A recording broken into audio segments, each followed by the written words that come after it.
Giovedì 21 marzo 2024, un cordiale saluto a tutti voi carissimi amici radioascoltatori e benvenuti ad un nuovo appuntamento con Edicola Bellun, la rassegna stampa di Radio ABM. Un saluto anche a chi ci sta guardando in diretta dalla pagina Facebook di Radio ABM, dal canale YouTube dell'Associazione Bellunesi nel Mondo, dai nostri studi in via Cavour 3 a Belluno. Marco Crepas accompagnerà nella lettura dei quotidiani dedicati alla provincia di Belluno. Oggi leggeremo assieme il Corriere delle Alpi. Diamo quindi subito uno sguardo ai titoli presenti in prima pagina. Ecco come si apre l'edizione di oggi. La notizia in primo piano riguarda la sanità in provincia di Belluno e in questo caso quella presente a Cortina. Ultimatum sul Codivilla, nubi sul progetto di rilancio dell'ospedale di Cortina. L'amministratore delegato Tronconi prospetta perdite per decine di milioni, avviata una trattativa. La GVM scrive a Regione Usla Dolomiti: rivedete tempi e piano economico o noi ci fermiamo qui. Andare avanti con queste tempistiche rende sempre più fragile la prosecuzione del progetto ospedaliero per Cortina, lo dice Livio Tronconi, vicepresidente di GVM Care Research e amministratore delegato di Ospedale Cortina. L'azienda privata della sanità ha chiesto la revisione del piano economico-finanziario e ha già dato un ultimatum a Regione Veneto e USL numero 1 Dolomiti. Se a brevissimo non cambiano le condizioni, noi purtroppo dobbiamo fermarci. L'approfondimento di Vietina lo troveremo a pagina 28. E ancora dalla prima pagina purtroppo una tragedia avvenuta sulle strade, in questo caso della provincia di Treviso, ma che ha colpito un bellunese. Elvio Ribul Mazzola, 70 anni, era in sorpasso, scontro con un furgone a Preganziol. Schianto in moto, muore ex vigilante di Padola. La Yamaha MT-09 è finita nel fosso accanto alla strada e recuperata dai carabinieri dopo i rilievi. Questa la foto che troviamo in prima pagina e che dà questa brutta notizia. L'approfondimento di Marcon lo troveremo a pagina 30. Nelle cronache del Corriere delle Alpi, a pagina 15, articolo a firma di Dalmas: il super ski si porta avanti inverno 24 e 25 con rincari. Il caso di Sedico, falso avvocato, truffatrice smascherata da un'anziana. Una donna di 83 anni ha evitato il raggiro, non l'ho fatto parlare. L'approfondimento di Sosso a pagina 17. Articolo a firma di Scottini, invece a pagina 23, ci porta a Feltre, $500,000 in asfalto, Feltre lancia il superpiano, intervento appaltato, il cantiere sulle autostrade individuate dai cittadini è pronto a partire. Tutto questo grazie ai fondi di Confine. E sempre da Feltre, i lavori avviati nel 76 potrebbero finire quest'anno, il Teatro della Sena vede il traguardo. L'approfondimento sempre di Scottini lo troveremo a pagina 3. Questa dunque è la prima pagina del Corriere delle Alpi. Addentriamoci al suo interno con le notizie riferite alla provincia di Belluno. La prima notizia la troviamo a pagina 15. Turismo bianco, super ski programma già il 2024 e 25. Giornalieri ritoccati a rialzo del 3,5%. La stagione non è ancora terminata, ma si pensa alla prossima. Sulle Dolomiti gli impianti riapriranno il 30 novembre. Lo stagionale intero in prevendita sale da 925 a 945 euro, resta lo sconto online. E sulle piste più 2% di sciatori, Zardini, e ce ne sono ancora tanti. Il direttore generale di Superski, la gente del posto, si identifica in questo sport.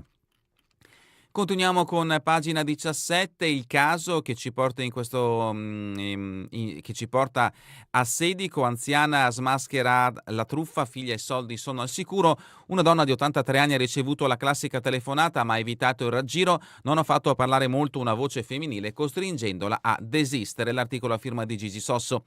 Anziana più furba della truffatrice, tutti i giorni squillano i telefoni di persone ormai avanti con gli anni che magari vivono da sole. Dall'altra parte del filo individui senza scrupoli e capaci di metterli sotto pressione per convincerli a consegnare soldi e gioielli. Di solito c'è di mezzo un figlio che ha provocato un incidente mortale. Bisogna pagare l'avvocato per toglierlo il prima possibile dai guai. C'è chi si spaccia per carabiniere o poliziotto, chi per qualcuno informato sui fatti. Ma in questo caso la truffa non è avvenuta perché l'anziana di Sedico ha capito di cosa si trattava.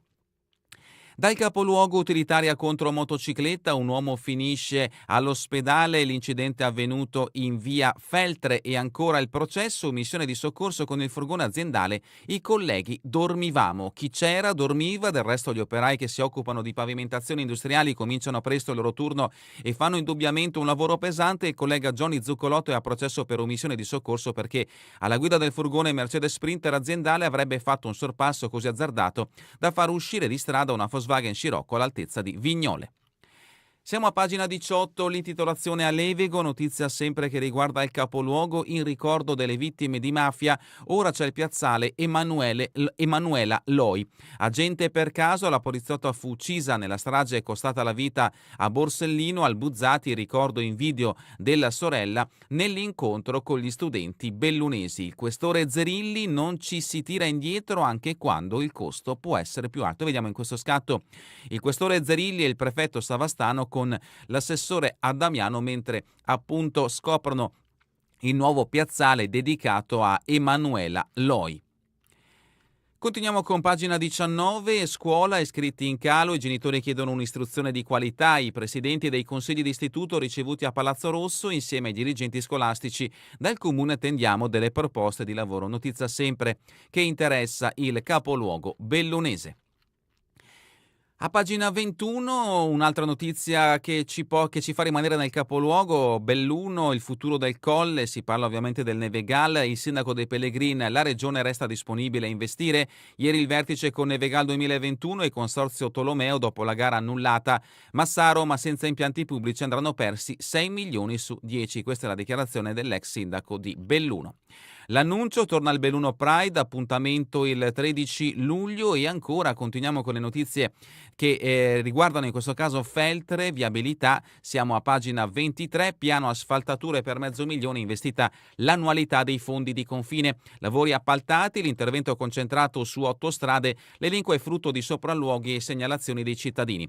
Avvallamenti, buche e crepe richiedono un intervento urgente, scontiamo anni di manutenzioni ridotte all'osso. Questa è la dichiarazione di Andrea Bona, assessore ai lavori pubblici del comune di Feltre. Quartiere Farra, sempre da Feltre, tubazioni e condotte in via Bonsempiante per contenere le piogge. Si tratta del secondo lotto di lavori per totali €550.000 per proteggere gli edifici. Verranno realizzati un fosso e un bacino di lanimazione. E ancora da Feltre, pagina 24, rombano i motori per la benedizione, la città prepara l'abbraccio ai motociclisti. Dal 5 al 7 aprile la 37esima edizione con il fulcro a Pra del Moro, il motogiro del sabato e la grande sfilata della domenica. Lezioni di educazione stradale con i poliziotti, l'Unione di Foeni, interessante progetto sulla sicurezza alla scuola primaria di Mugnai. I bambini hanno pedalato tra stop, strisce pedonali e cartelli. E adesso passiamo alla Mon, siamo sempre nel Feltrino, pagina 25 del Corriere delle Alpi, polo scolastico, lavori fermi al palo, il rischio è perdere i 5 milioni, Largo e Malacarne, di più la Mon, premono per coinvolgere la maggioranza e trovare una soluzione. L'assessore Dall'Agnol: con il fondo Odi abbiamo ipotizzato l'intervento nel 2026. In questo scatto vediamo, era il novembre 2020 quando veniva demolita la vecchia palestra in via Ferd, da allora purtroppo è tutto fermo. Santa Giustina umilia e controlla coniuge e figlia, padre padrone rinviato a giudizio. Fonzaso: carano gli ambulanti, rifatta la graduatoria. E ancora un altro fatto di cronaca, marito da codice rosso, moglie e tribunale gli danno un'altra chance. Sedico, pagina 26, il tennis club apre i cantieri per la cittadella dello sport, sostituito con il contributo del comune il telone del campo coperto più datato. Dopo Pasqua si parte con l'erba sintetica, un'area esterna sarà dedicata al paddle. Borgo Valbelluna, la Deimos di Cavassico pronta a debuttare al Salone del Mobile. E ancora Longarone, il polo scolastico si andrà avanti, progetto in via di revisione. Il sindaco Padrini è deciso a salvare il finanziamento PNRR da 7,6 milioni di euro. In attesa di risposte dal Ministero si ripianifica la ricostruzione della media. Selva di Cadore, Democrazia Cristiana, Leopoldo Lezzuo eletto segretario bellunese. Unione Montana Cadore, Longaronese Zoldo, dimissioni di De Pellegrin, il presidente rassicura: il mio vice sarà Zoldano. E continuiamo con la pagina 28, la notizia che ha aperto questa edizione del Corriere delle Alpi, un'intervista a firma di Stefano Vietina. Ospedale di Cortina, ultimatum di GVM: o cambiano le condizioni o ci fermiamo qui. Livio Tronconi, amministratore delegato della società, ha chiesto a Regione e USL di rivedere il piano economico finanziario. Rischiamo di perdere decine di milioni di euro. Andare avanti con queste tempistiche rende sempre più fragile la prosecuzione del progetto ospedaliero per Cortina. Lo dice Livio Tronconi, vicepresidente di GVM Care Research e amministratore delegato di Ospedale Cortina. Abbiamo iniziato il progetto di ristrutturazione e gestione dei 2 ospedali di Cortina, il Codivilla di proprietà dell'USL numero 1 Dolomiti e il Putti di proprietà dell'INAIL, motivati dal tenore di una sfida che si mostrava lineare sul piano tecnico e apprezzabile su quello organizzativo. Forti anche della nostra esperienza ed orgogliosi di poter offrire una nuova opportunità ad una cittadina di montagna nota nel mondo e a tutti amata, la sfida sta tuttavia per infrangersi con irriparabili conseguenze sugli scogli della farraginosità amministrativa, tra procedure con latenze di mesi e rinvii di settimana in settimana. In sintesi, un quadro di generale e crescente incertezza. L'intervista vi aspetta a pagina 29 del Corriere delle Alpi. Cortina verso il 2026, Senato via libera con polemica al decreto per le Olimpiadi, De Carlo in aula invita a superare le divisioni, replicheremo il successo del 56, Floridia di Alleanza Verdi attacca, saranno i giochi del cemento e dello spreco. L'amministratore delegato di Semico rimarrà commissario per le varianti lungo l'Alemagna. Calalzo, sezioni CAI del centro Cadore alleate nel segno dei giovani, Pieve di Cadore, laboratori e corteo finale per le vittime delle mafie. E adesso la tragedia che ha aperto come foto di copertina questa edizione del Corriere delle Alpi, che ci porta a Preganziol, ma che purtroppo ha interessato un bellunese. Tragedia sulla statale 13 Pontebana, schianto su un furgone mentre sorpassa motociclista di Padola, muore sul terraglio. Elvio Ribul Mazzola era in pensione, viveva nel Trevigiano e stava facendo un giro, ha aperto un fascicolo per omicidio stradale. Tragico incidente lungo il terraglio in località Le Grazie dei Preganzioli. Ieri mattina Elvio Ribul Mazzola, 70 anni, guardia giurata in pensione, ha perso la vita mentre ritornava a casa dopo un breve giro in moto. Stava percorrendo la statale 13 in direzione Treviso, si trovava a 1 chilometro dalla destinazione quando la sua Yamaha MT-09 in fase di sorpasso si è trovata in mezzo alla strada un camioncino food truck che usciva dal parcheggio del supermercato Cash and Carry, svoltando a sinistra. Per pochi secondi l'impatto è stato inevitabile, la motocicletta ha urtato da parte posteriore del cassone sul fianco sinistro ed è finita nel fosso. Per il ciclista trevigiano originario di Padola di Comelico non c'è stato niente da fare. Dolore in Comelico, era uno dei nostri, in paese vivono mamma e fratello, un grande dispiacere per tutta la comunità di Padola, non può che addolorarci questa tragedia perché Elvio era uno dei nostri che si era trasferito lontano per lavoro ma quando poteva tornava sempre in paese. Nunzio Pocchiesa, presidente della Regola di Padola, è scosso dalla notizia della tragedia avvenuta ieri lungo il terraglio Preganziol nel Trevigiano. Elvio Ribul Mazzola infatti aveva lasciato il Comelico da giovane per trovare lavoro in pianura ma non aveva mai dimenticato il paese di origine. La storia: Leonardo Servi ha 22 anni e pilota, volevo fare qualcosa di diverso, risiede a Domeggio di Cadore con la famiglia, la sua passione è nata alle medie per una sfida e vediamo appunto in questo scatto Leonardo Servi con l'esaminatore dopo la prova di licenza. Dalla rubrica Cultura e Società, il primo CDA, la Biennale, un'istituzione che onora l'Italia, butta a fuoco, inizia nel segno della continuità. Il nuovo presidente della fondazione conferma il direttore generale per il ministero entra Gregoretti, l'attenzione all'ASAC. E invece per quanto riguarda la rubrica Giorno e Notte, Iannuzzo torna a Belluno con il padre della sposa, qui ho tantissimi amici. Appuntamento con la prosa del Circolo Cultura e Stampa, sul palco anche Barbara De Rossi, regia di Gianluca Guidi. L'appuntamento è per questo sabato alle 20:45 al Teatro Buzzati. E ancora teatro, in questo caso a Ponte nelle Alpi, sabato si alza il sipario del Festival Paolo Dego, in scena la commedia Art. Sport bellunese, Alps League alle 19 in quarto, gara 2 di semifinali in Austria. Il Cortina è già costretto a ricorrere e serve un colpaccio a Salisburgo. La sconfitta in una infinita gara 1 costringe gli ampezzani a vincere almeno una volta in trasferta. Alverà sarà un'altra battaglia e saremo stanchi. Mi aspetto che loro partiranno molto forte. Curling, i mondiali femminili, l'Ital Cortina è da applausi, altre 2 vittorie in Canada. Costantini e compagni hanno superato prima la forte Corea e poi la Danimarca, qualificazione a un passo, oggi sfide con l'ostica Norvegia e l'abbordabile Turchia. Ginnastica ritmica, Fel 13 volte sul podio a Caorle con ben 5 medaglie d'oro e ancora la festa dell'atletica veneta, le Querce Fidal a Stacche ed Inca, molti bellunesi sabato sul palco.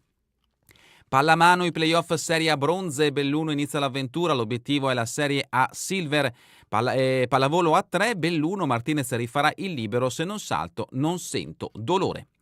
Una notizia di carattere nazionale, calcio, la nazionale negli Stati Uniti, l'Italia di Spalletti a Miami per cavalcare l'onda di Sinner. Oggi alle 22 italiane, primo test americano degli azzurri contro il Venezuela, il CT ai suoi, autodisciplina e motivazioni, basta prendere un pezzo di Yannick.